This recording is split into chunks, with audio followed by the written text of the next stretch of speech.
একদম চুপচাপ করে নিজের মতো করে ব্যবসা করে যাবেন, নিজের একটা ইন্টারেস্টিং সার্কেল মেনটেন করবেন, সারা দুনিয়াকে জানানোর কোনো দরকার নেই। নাও আমি আর বাংলাদেশের অনেকেই আমি দেখতে পাই অনেক জায়গায় স্টার্ট আপ ইত্যাদি অনেক কিছু হয়, আসল গোমরটা বলে না।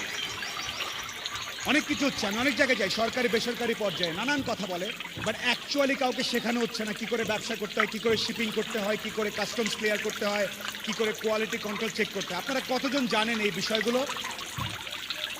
ডিস্ট্রিবিউশন বোঝেন কতজন? হাত তুলতে হবে। এখানে উদ্যোক্তা, ডিস্ট্রিবিউশন, এক জায়গার মাল কি করে আরেক জায়গায় পৌঁছাতে হয়।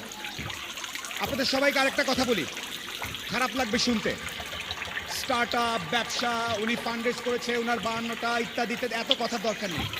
আপনি আপনারটা বোঝেন কিনা, না বুঝলে যারা এক্সপার্ট তাদের সাথে কথা বলেন।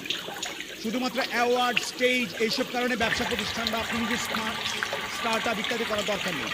আমি দেখতে পাচ্ছি কিছু কিছু মানুষ কার্ড দিচ্ছে 5টা কোম্পানির নাম লেখা। আমি সরি, আপনার বয়স 22, আপনি 5টা কোম্পানি করে ফেলছেন, আমি বিশ্বাস করি না। করলে একটা বা দুইটা খুব ভালোভাবে করেন, নামের আগে 3-4টা ডেজিগনেশন দেওয়ার দরকার নেই। আপনি যদি ব্যবসা ভালো মতো করেন, আপনার নিজের যদি আয় রোজগার থাকে, আপনি যদি আবার মাকে বাবাকে সাপোর্ট করতে পারেন, দ্যাটস এনাফ। কেউ ডেকে আপনাকে ফুলের মালা দিল কিনা তাতে কারো কিছু আসে যায়নি। তো ডু নট গেট ক্লাউডেড যে আমি আজকে স্টার্ট আপ করছি, এই করছি ইত্যাদি ইত্যাদি, আমার এরকম দরকার নেই।